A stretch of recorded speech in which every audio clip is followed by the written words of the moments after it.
السلام عليكم.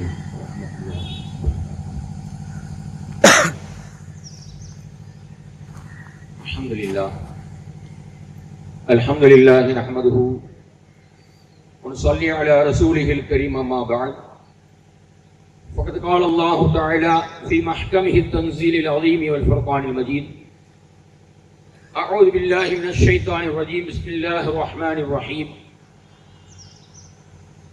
يا أيها الناس اتقوا ربكم الذي خلقكم من نفس واحدة وخلق منها زوجها وبث منهما رجالا كثيرا ونساء واتقوا الله الذي تساءلون به والأرحام إن الله كان عليكم رقيبا يا أيها الذين آمنوا اتقوا الله حق تقاته ولا تموتن إلا وأنتم مسلمون يا أيها الذين آمنوا اتقوا الله وقولوا قولا سديدا يصلح لكم أعمالكم ويغفر لكم ذنوبكم ومن يطع الله ورسوله فقد فاز فوزا عظيما وقال النبي صلى الله عليه وسلم إن أصدق الحديث كتاب الله وأحسن الهدي هدي محمد صلى الله عليه وسلم وشر الأمور محدثاتها كل محدثة بدعة كل بدعة ضلالة كل ضلالة في النار أو كما قال عليه الصلاة والسلام. எல்லா புகழும் புகழ்ச்சியும் அந்த ஏகனாகிய அல்லாஹ் ஒருவனுக்கே உரித்தாகட்டுமாக. அவனது சாந்தியும் சமாதானமும் அல்லாஹ்வுடைய தூதர் அன்னலம் பெருமகனார் கண்மணி நாயகம் ரசூலுல்லாஹி ஸல்லல்லாஹு அலைஹி வஸல்லம் அவர்கள் மீதும் அவருடைய குடும்பத்தார்கள் தோழர்கள் மீதும் இன்றைய புனித மிகுந்த பெருநாளுடைய தினத்திலே உலகம் எங்கும் இந்த பெருநாளை கொண்டாடி கொண்டிருக்கக்கூடிய அத்தனை முஃமின்கள் முஸ்லிம்கள் மீதும் அந்த ஓர் இறைவனின் சாந்தியும் சமாதானமும் இன்றென்றும் நின்று நலவட்டுமாக என்று பிரார்த்தனை புரிந்தவனாக என்னுடைய இந்த பெருநாள் உரையினை நான் ஆரம்பம் செய்கிறேன். அன்பிற்கினிய சகோதர சகோதரிகளே, இஸ்லாமிய மார்க்கத்தை பொறுத்த வரையிலும் அதனுடைய கொள்கை கோட்பாடு ஒரே ஒரு இறைவன் தான் உலகம் அனைத்திற்கும் இருக்கிறான். அவன்தான் அல்லாஹ், அவன்தான் இறுதி, அவன்தான் கடவுள். அவனுக்கு நிகராக அவனுக்கு இணையாக உலகத்தில் எந்த ஒரு கடவுளும் இல்லை. ஒற்றை கடவுள், ஒரே கடவுள் அவன்தான் என்கிற அந்த கொள்கையை சொல்வதோடு மட்டுமல்லாமல் அதை ஒட்டுமொத்த மக்களும் நம்ப வேண்டும், முஃமின்கள் அதிலே முழுமையான நம்பிக்கை கொள்ள வேண்டும் என்கிற அந்த செய்தியை மட்டும் சொல்லாமல் இந்த முஃமின்களுக்கு கூடுதலான சில வணக்க வழிபாடுகளை அல்லாஹ்வை நம்பிய பிறகு, அல்லாஹ்வுடைய தூதரை தன்னுடைய வாழ்நாள் வழிகாட்டியாக ஏற்ற பிறகு அவர்களின் மீது சில வணக்க வழிபாடுகளை இஸ்லாம் கடமையாக்கி இருக்கிறது. அந்த வணக்க வழிபாடுகள், ஒவ்வொரு வணக்க வழிபாடுகளுமே இறைவனுக்கு நன்றி செலுத்த வேண்டும் என்பதை தாண்டி, கடவுளுக்கு நாம் செய்யக்கூடிய காணிக்கை என்பதை தாண்டி, அவனுக்கு செய்கின்ற நன்றி கடன் என்பதை எல்லாம் தாண்டி ஒவ்வொரு வணக்க வழிபாடுகளும் ஒட்டுமொத்த மனித குலத்துக்கும் நன்மை பயக்கக்கூடியதாக இருப்பதை நாம் பார்க்கலாம். மனிதர்களுக்கு நன்மை பயக்கக்கூடிய விதத்தில்தான் எல்லா விதமான வணக்க வழிபாடுகளையும் இஸ்லாமிய மார்க்கம் அமைத்திருக்கிறது. அதனுடைய தொழுகையாக இருக்கட்டும், நாம் இப்போது 30 நாட்கள் ஆண்டிலே ஒரு மாத காலம் நோன்பு நோக்கக்கூடிய இந்த நோன்பு என்கிற இந்த கடமையாக இருக்கட்டும், நம்முடைய உழைப்பிலே நாம் சம்பாதிக்கக்கூடிய பொருளாதாரத்திலே ஒரு குறிப்பிட்ட தொகைக்கு மிதமிஞ்சி விட்டால், வருமானத்திற்கு அதிகமான சொத்து வந்து விட்டால், அதிலிருந்து 2.5% ஏழை எளிய மக்களுக்காக வேண்டி செலவிட வேண்டும், உறவினர்களுக்காக வேண்டி செலவிட வேண்டும் என்கிற சொல்லக்கூடிய அந்த ஜகாத் என்கிற கடமையாக இருக்கட்டும், ஹஜ் என்கிற இறுதியாக ஒரு மனிதன் செய்யக்கூடிய கடமைகள் ஹஜ் என்று சொல்லக்கூடிய அந்த கடமையாக இருக்கட்டும், எந்த கடமையாக இருந்தாலும் அதிலே இறைவனுக்கு நன்றி செலுத்துதல் என்பது ஒரு பக்கம் அடங்கி இருந்தாலும் கூட மனித குலத்துக்கு அதிலே நன்மை இருக்கிறது. மனித குலத்துக்கு அதை சொல்லுகின்ற செய்தி என்ன என்பதை தான் இங்கு நாம் பார்க்க கடமைப்பட்டிருக்கிறோம். தொழுகை எடுத்துக் கொள்ளுங்கள். தொழுகை தொழுவதால் அல்லாஹ்வுக்கு செய்கின்ற அவனுக்கு நன்மையா நமக்கு நன்மையா? மனிதனுக்கு நன்மையா அல்லாஹ்வுக்கு நன்மையா? மனித குலத்துக்கு நன்மை. ஏன்? அந்த தொழுகை ஒரு மனிதனை பண்படுத்துகிறது, பக்குவப்படுத்துகிறது, அவனை தீமைகளிலிருந்து காக்கிறது, தவறான பாதையில செல்லாமல் அவனை தடுக்கிறது, அவனிடத்தில் இருக்கக்கூடிய கெட்ட பழக்க வழக்கங்கள் எல்லாத்தையும் அழித்து ஒழிக்கிறது. இந்த அளவுக்கு இன்றைக்கு நாட்டிலே பார்க்கிறோம். நாட்டிலே எங்கு பார்த்தாலும் மதுக்கடைகள் அங்கங்கே துவங்கப்பட்டிருக்கிறது. வீதிக்கு 3-4 மதுக்கடைகள். எல்லா பகுதிகளிலுமே இந்த மதுபான அரசே எடுத்து நடத்தக்கூடிய மதுபான பார்கள், மதுக்கடைகளை இன்றைக்கு பார்க்கிறோம். மதுவிலே மூழ்கி இருந்து அதிலிருந்து மீள முடியாத, அதிலிருந்து மீட்டு கொண்டு வருவதற்காக வேண்டி மது மறுவாழ்வு மையம் என்று பல இடங்களிலே அமைக்கிறதை பார்க்கிறோம். குடியிலிருந்து விடுபடவா? நீங்கள் சென்னை போன்ற பெருநகரங்களிலே அந்த ட்ரெயின்கள் எல்லாம் போகும்போதெல்லாம் பார்க்கலாம். நீங்க மதுவிலிருந்து போதையிலிருந்து நீங்கள் விடுபடுவதற்கு மறுவாழ்வு மையம் என்று சொல்லி இந்த அட்ரஸை தொடர்பு கொள்ளுங்கள், இந்த தொடர்பு எண்ணை தொடர்பு கொள்ளுங்கள். அங்கே பிட்டு நோட்டீஸ் ஓட்டியிருப்பான், ஸ்டிக்கர் ஓட்டியிருப்பான். ரயில்ல, சில பஸ்ஸுகள்ல, நகர பேருந்துகள்ல. அந்த அளவுக்கு ஏன் மதுவிலே மக்கள் மூழ்கி போய், மனித குலம் மூழ்கி போய், அதனால பல குடும்பங்கள் சீரழிந்து கொண்டிருக்கக்கூடிய நிகழ்வை பார்க்கிறோம். இதே நிலை அன்றைக்கு மக்காவுல, சவுதி அரேபியாவுல மக்காவுல 1400 ஆண்டுகளுக்கு முன்னாடி வாழ்ந்த அந்த மக்களிடத்துல அந்த மது பழக்கம் இருந்துச்சு. இந்த அளவுக்கு முடா குடியர்களாக இருந்தார்கள். அவர்களை மாற்றியது இந்த தொழுகை. அந்த குடியிலிருந்து மீட்டு, குடியிலிருந்து ஒத்த பைசா செலவில்லாமல், மது மறுவாழ்வு மையம் அமைக்கப்படாமல் அவர்களை குடியிலிருந்து மீட்டது இந்த தொழுகை, இந்த இறைவனுடைய நினைவு. எந்த அளவுக்கு இஸ்லாத்துக்கு வந்ததுக்கு பிறகும் அந்த முஸ்லிம்களிடத்தில், அன்னைக்கு மக்காவில் வாழ்ந்த முஸ்லிம்களிடத்தில் குடிக்கிற பழக்கம் இருந்தது, மது அருந்துகின்ற பழக்கம் இருந்தது. மது அருந்தி கொண்டே போதையாக இருக்கக்கூடிய நிலையிலேயே தொழுகைக்கு வந்து விடுவார்கள். உமர் என்கிற ஒரு நபி தோழர் ரொம்பவும் கவலைப்படுகிறார். இந்த மக்கள் மதுவிலிருந்து முழுமையாக விடுபடுவதற்கு இறைவனுடைய கட்டளை வராதா என்று ஏங்குகிறார். அல்லாஹ்வுடைய தூதரிடத்திலே போய் முறையிடுகிறார். அவருடைய எண்ணத்துக்கு ஏற்ப, அவருடைய பிரார்த்தனைக்கு ஏற்ப அல்லாஹ்வுடைய தூதரும் பிரார்த்தனை செய்கிறார்கள். நீங்கள் சுய நினைவின்றி இருக்கக்கூடிய நிலையில, நீங்கள் பேசுவது உங்களுக்கே விளங்காமல் இருக்கக்கூடிய நிலையில என்ன வணங்குவதற்கு நீ வராதேன்னு பள்ளிவாசலுக்குள்ள நீ வராத என்று சொல்லிட்டான். என்ன ஆயிப்போச்சு? ஒரு நாளைக்கு முஸ்லிம்கள் 5 நேர வக்து தொழுகை தொழுதாக வேண்டும். காலையில் அதிகாலை தொழுகையிலிருந்து, மதிய வேளை தொழுகையிலிருந்து, மாலை வேளை தொழுகையிலிருந்து, இரவு வேளை தொழுகையிலிருந்து, எல்லா தொழுகையும் 5 நேரம், சுபுஹ், லுஹர், அஸ்ர், மக்ரிப், இஷா என்று சொல்லி இந்த 5 நேர தொழுகை தொழுதாகணும். காலையில தொழுகைக்கு போகணும்.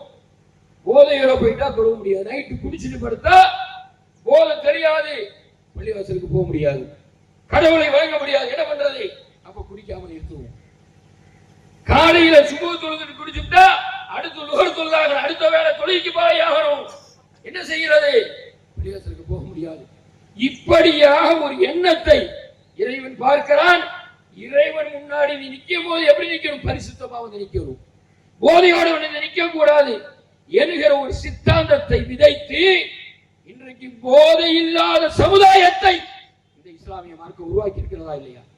பூரண மதுவிலக்கு அரசே நினைத்தால் கூட கொண்டு வர முடியாத பூரண மதுவிலக்க இன்றைக்கு இந்த இஸ்லாமிய மார்க்கம் கொண்டு வந்திருக்கிறது. எங்கே?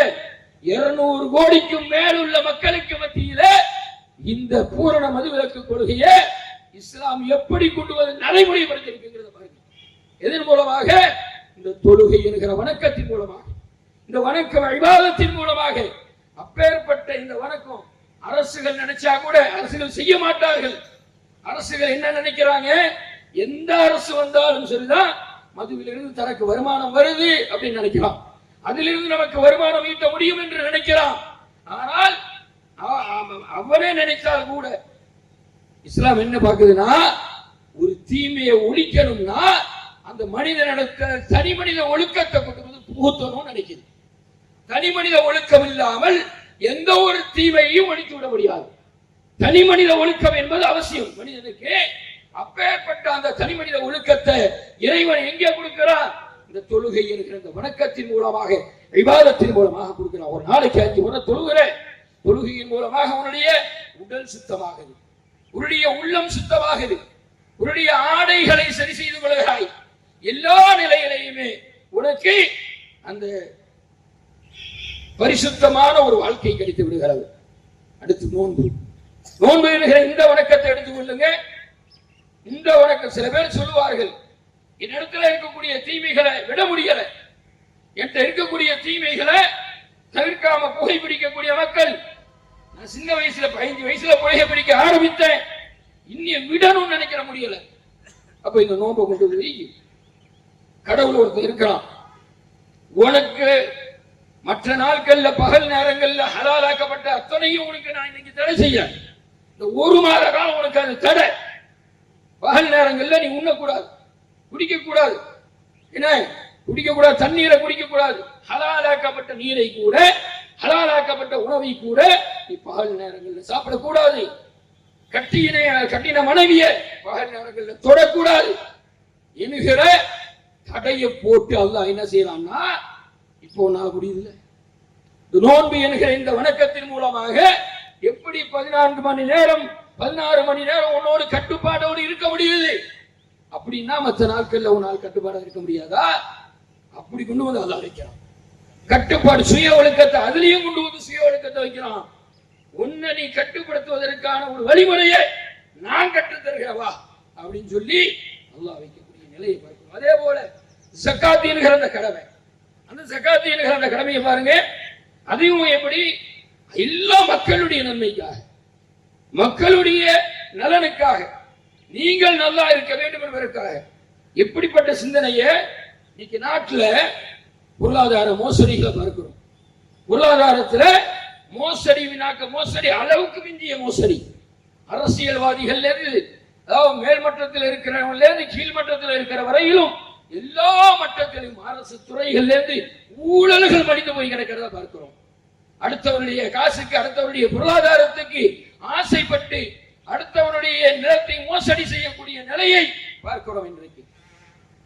ஆனா இந்த ஜக்காத் என்கிற இந்த கடமையின் மூலமாக இறைவன் ஒரு விஷயத்தை உணர்த்தா. எப்படிப்பட்ட, அதாவது உன்னுடைய சம்பாத்தியம் 10.5 பவுனுக்கு மேல உன்னுடைய உனக்கு சம்பாத்தியம் இருக்கிறது, 10.5 பவுனுக்கு மேல சம்பாத்தியம் உனக்கு தேவைப்படுகிறது என்று சொன்னா, 10.5 பவுன் சம்பாத்தியம் இருக்குது உங்ககிட்ட இருக்குதுன்னா அதுல 2.5% நீ என்ன செய்ய, ஏழை எளிய மக்களுக்கு கொடுக்கணுங்கிற எண்ணத்தை இஸ்லாம் விதைக்குது. கொடுக்கணும்ங்கிற எண்ணத்தை விதைச்சிட்டா எடுக்கணுங்கிற எண்ணம் வருமா? அடுத்தவருடைய பொருளை அடுத்தவங்க சாப்பிடணும், மோசடி செய்யணும் என்கிற எண்ணத்தை ஏற்படுமா? அப்பேற்பட்ட எண்ணத்தை கொண்டு வந்து இறைவன் எங்க வைக்கலாம்? ஜக்காத் என்கிற கடமை. நாம கொடுக்க சொல்லிட்டான அல்லாஹ் நம்ம இடத்துல கொடுக்க சொல்லிட்டான், நாம எப்படி அடுத்தவருடைய பொருளுக்கு ஆசைப்படக்கூடிய எண்ணம் வராத. அப்படிப்பட்ட அந்த நிலையை இந்த இஸ்லாமிய மார்க்கம் உணர்த்துகிறது. அதே போல இன்றைக்கு ஜாதி ரீதியாக, மத ரீதியாக, மொழி ரீதியாக, இன ரீதியாக பல்வேறு விதமான பிரிவுகள்ல பிளவுபட்டு மனித குலம் பிரிந்து கிடக்கக்கூடிய ஒரு நிலையை பார்க்கிறோம். அந்த ஒட்டுமொத்த மனித குலத்தையும் ஓர் அணியில கொண்டு வந்து சேர்க்க வேண்டும் என்பதற்காக வேண்டிதான் இந்த லா இலாஹ இல்லல்லாஹ் என்கிற அந்த ஏகத்துவ களிமா இருக்குது. பாத்தீங்களா, நம்மலாம் யாரு உட்கார்ந்து இருக்கிறோமே, இங்க இருக்கக்கூடிய மக்கள் எல்லாம் கடந்த ஒரு 50 ஆண்டு, ஒரு 5 தலைமுறை, ஒரு 6 தலைமுறை போய் பாருங்களேன். நம்முடைய ஹிஸ்டரிய இங்க உள்ள நாடாராக, முதலியாராக, சக்கிலியராக, பறையராக, பல்லராக பல பிரிவுகளிலே நாம கடந்து நம்முடைய முன்னோர்கள் கடந்திருப்பார்கள். இன்றைக்கு அதை உண்டு ஒற்றை கொள்கை நம்மளை கொண்டு வந்து ஒற்ற வார்த்தை லா இலாஹ இல்லல்லாஹ், வணக்கத்திற்குரியவன் அல்லாஹ்வை தவிர வேறு கடவுள் இல்லை, நாம் எல்லாம் கடவுளுடைய அடிமை என்கிற அந்த சித்தாந்தத்தை கொண்டு வந்து விதைத்து இந்த இஸ்லாமிய மார்க்கம் ஒட்டுமொத்தமாக அது வாயளவுல மட்டும் நிற்காம செயல்ல கொண்டு வந்து நிறுத்தி இருக்குது. பாத்தீங்களா, பள்ளிவாசலுக்கு போ, தொழுகும் போது அங்கே பாகுபாடு பார்க்க, ஏழை பணக்காரன், உயர்ந்தவன் தாழ்ந்தவன், எந்த ஒரு பாகுபாடு அங்கே கிடையாது. செல்வந்தனாக இருந்தாலும் அடிமட்டத்தில் பின்னாடி எடுக்கக்கூடிய பஸ் எடுக்கக்கூடிய பிச்சை எடுக்கக்கூடிய ஒரு ஏழையாக இருந்தாலும் வந்து நின்றானா, ஒரு தொழுகையில நின்றுட்டா இவன் தோல் அவன் மேல, அவன் தோல் இவன் மேல ஒட்டி நிக்கிறோமா? இந்த சித்தாந்தத்தை கொண்டு வந்து விதைச்சு, சகோதரத்துவத்தை கொண்டு வந்து விதைச்சு எங்க கொண்டு போய் நிறுத்தி இருக்கிறது? ஹஜ்ஜி என்கிற ஒரு கடமையில இங்கே ஊர்ல உள்ளவர்கள் ஒன்று சேருவோம். பலதரப்பட்ட மக்களாக இருந்திருப்போம். கடந்த காலங்களில் இஸ்லாமிய அந்த ஏகத்துவ கொள்கையை, ஒற்றை கொள்கையை ஏற்றதனுடைய விளைவாக இன்றைக்கு ஒரே இனமாக வந்து நிற்கிறோம், ஒரே சமுதாயமாக வந்து நிற்கிறோம். பள்ளிவாசலுக்குள்ள, இந்த கடல்களுக்குள்ள வந்து நிற்கிறோம். அதே போல என்ன ஹஜ்ஜி அந்த கடமையில போய் நிற்கும் போது பல நாட்டவர்கள் வருவார்கள். அன்றைக்கு யாரெல்லாம் பார்த்து அந்த அரபியர்கள் ஒதுக்கி வைத்தார்களோ, கருப்பர் இணை என்று சொல்லி கருப்பினத்த மக்களை, பிலால் ரலியல்லாஹு போன்ற பல்வேறு அடியார்களை ஒதுக்கி வைத்தார்களோ, அந்த கருப்பினத்து மக்களும் நாங்கள் எல்லாம் உயர்ந்தவர்கள் என்று சொன்ன அந்த ஐரோப்பிய மக்களையும், ஆப்பிரிக்கர்களையும் ஐரோப்பியர்களையும் ஒன்றிணைத்து வந்து அந்த இடத்திலே நிறுத்தக்கூடிய ஒரு மனித குலத்தை ஒன்றுபடுத்தக்கூடிய ஒரு ஹஜ்ஜில பல நன்மைகள் இருந்தாலும் அது செய்கின்ற நன்மை என்ன தெரியுமா? மக்களுக்கு நன்மை, மக்களை கொண்டு வந்து ஒன்று சேர்க்க வேண்டும் என்கிற இந்த சித்தாந்தத்தை தான் இஸ்லாமிய மார்க்கம் விதைக்கிறது. இந்த பெருநாள் தொழுகை எடுத்துங்க. இந்த பெருநாள் தொழுகை ஏன் எல்லா பள்ளிவாசல்ல தொழக்கூடாதா? ஐவேளை தொழுகை நமக்கு பள்ளிவாசல்ல கடமை தானே. பள்ளிவாசல்ல தொழக்கூடிய நாம இந்த பெருநாள் தொழுகையை மாத்திரம் ஏன் கொண்டு வந்து தடல்ல வச்சிருவோம்? தடல்ல கொண்டு வந்து ஏன் வைக்கிறோம்? ஒன்றே ஒன்று தான். நபிகள் நாயகம் ஸல்லல்லாஹு அலைஹி வஸல்லம் அவர்கள் பெருநாள் என்பது முஸ்லிம்களுக்கு ரெண்டு பண்டிகை தான். ஒன்னு ஈதுல் ஃபித்ர், இன்னொன்னு ஈதுல் அல்ஹா. ரெண்டு பண்டிகை தான். இந்த ரெண்டு பண்டிகையில இதர பண்டிகையெல்லாம் நாமளாக உருவாக்கி கொண்டது ரெண்டு பண்டிகை தான் முஸ்லிம்களுக்கு. அந்த ரெண்டு பண்டிகையிலேயும் நபிகள் நாயகம் ஸல்லல்லாஹு அலைஹி வஸல்லம் அவர்கள் மஸ்ஜித் நபவியில தொழுதா 1000 மடங்கு நன்மை இருக்கிறது என்று சொன்னாலும் கூட அந்த பள்ளிவாசலை பயன்படுத்தாம முசல்லா என்கிற திடலுக்கு கொண்டு வந்து நிறுத்துறாங்க. ஏன் தெரியுமா? அதுலயும் பாத்தீங்கன்னாக்கா அதுல ஒரு செய்தியை இஸ்லாம் மனித குலத்துக்கு சொல்கிறது. ஏன் பெருநாள் என்று சொன்னா அது மகிழ்ச்சியான தினம், சந்தோஷத்தை வெளிப்படுத்தக்கூடிய தினம். அப்படிப்பட்ட அந்த தினத்துல எல்லோரும் பள்ளிவாசலுக்குள்ள வர முடியாது. குளிப்பு கடமையாக இருக்கக்கூடிய என்னுடைய எத்தனையோ தாய்மார்கள் இருப்பார்கள், எத்தனையோ சகோதரிகள் இருப்பார்கள். அவர்களுக்கு அந்த நேரத்தில் பள்ளிவாசலுக்கு உள்ள வருவதற்கு தடை. ஆனால் இந்த பெருநாள் திடலிலே அவர்களும் தங்களுடைய சந்தோஷத்தை, அவர்களுடைய உரிமையை மதித்து, அவர்களுக்கு அந்த பெண் உரிமையை காக்குகின்ற விதத்திலே அவர்களுக்கு மதிப்பளிக்க வேண்டும் என்கிற அடிப்படையில் இஸ்லாமிய மார்க்கம் கொண்டு வந்து என்ன செய்திருக்கிறது? பெண்களும் மாதவிடாய் பெண்களும் திடலிலே வந்து தொழுகலாம், அந்த திடலுக்கு வரலாம். தொழுகையை தவிர தொழுகையில மட்டும் ஈடுபட முடியாது. மற்ற எல்லா காரியங்களிலையும் விக்ர் செய்வது, தக்பீர் சொல்வது, அதே போல உரைகளை கேட்பது, ஒருவருக்கு ஒரு முசாவாக செய்து தங்களுடைய சந்தோஷத்தை வெளிப்படுத்திக் கொள்வது என்று சொல்லி அப்படிப்பட்ட ஒரு உரிமையை இஸ்லாமிய மார்க்கம் வழங்கியிருக்கிறது. அப்பேற்பட்ட இஸ்லாத்தை அடைந்ததற்காக நாம் அல்லாஹ்விடத்தில் துஆ செய்யணும். அல்லாஹ்விடத்துல அதிகமாக அவனை இந்த நேரத்தில் பெருமைப்படுத்தணும். நம்மளை கொண்டு போய் எங்கெங்கயோ கடந்த நம்மளை ஒன்றிணைத்து கொண்டு வந்து ஒரு இடத்துல அமர வச்சு ஒரே சமூகமாக ஒரே இனமாக கொண்டு வந்து நிறுத்தி இருக்கிறாரே, அந்த ரப்புல் ஆலமீனுக்கு நீங்கள் எல்லாம் காலங்காலமாக நன்றி சொல்ல கடமைப்பட்டிருக்கிறீர்கள். சொல்லுங்க அல்லாஹ் அக்பர், அல்லாஹ் அக்பர், அல்லாஹ் அக்பர் சொல்லுங்களேங்க. வயல நிறுத்திருக்கீங்க, சொல்லுங்க அல்லாஹ் அக்பர், அல்லாஹ் அக்பர். பெருமைப்படுத்துங்க. ரப்புல் ஆலமீன் அருளாளன், மிகப்பெரிய கண்ணியவான், நம்மளை கண்ணியப்படுத்தியிருக்கிறானே, நம்மளை சுயமரியாதையோடு வாழ வைத்திருக்கிறானே. அப்பேற்பட்ட அந்த ரப்புல் ஆலமீனுக்கு இந்த பொன்னான, இந்த மகத்தான, மகத்துவமிக்க இந்த பெருநாளுடைய தினத்திலே நாம் எல்லாம் நன்றி சொல்ல கடமைப்பட்டிருக்கிறோம். அல்லாஹ் உங்களுக்கு அருள் செய்வார் என்று கூறி என்னுடைய உரையை நிறைவு செய்கிறேன். அஸ்ஸலாமு அலைக்கும் வரஹ்மத்துல்லாஹி வபரகாத்துஹு.